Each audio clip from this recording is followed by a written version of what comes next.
मथुरच्या गाडीवर जिथपासून बसलाय ना तिथपासून एक वेगळीच मथुरची ही क्रेज वेगळी वाटायला लागली किंवा अच्युत ड्रायव्हरची वेगळी क्रेज निर्माण झालेली आहे. कारण जुना काळ मथुरचा आठवायला लागला सगळ्याशी, तुमचाही जुना काळ आठवायला लागला.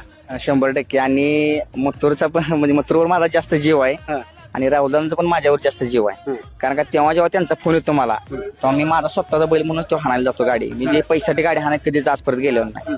आणि जरी कुठली जरी गाडी गेलो हाणायला पैशासाठी जात नाही, माझा स्वतःचा नंदी म्हणून हाणायला जातो मी गाडी. आणि मथुर आता म्हणजे जुना काळ मला पण आठवायला आहे मथुरचा. क्रेज एकदम बघितलं ना अड्ड्यामध्ये जुना काळ मथुरचा आठवतोय.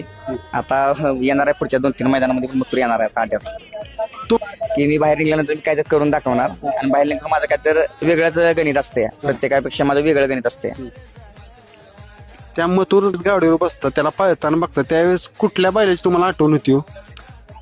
मथुरचा पळ वेगळाच हो. पब्लिकचा पाचशे मथुर गाडी खालीपर्यंत वरपर्यंत बैल जाग्यापासून गाडी खिचतोय बैल आणि त्याच्या गळ्यात जो नंदी पळल तो चर्चेतच जातोय. नंदी एकदम टॉप मध्ये जातोय तो नंदी. त्यामुळे मथुरचा पळ सगळ्यापेक्षा वेगळा आहे. ठाम बैल आहे तो. आता इथून पुढे पण तो बैल पळतच राहणार आहे कारण मातीची रान आहे ती.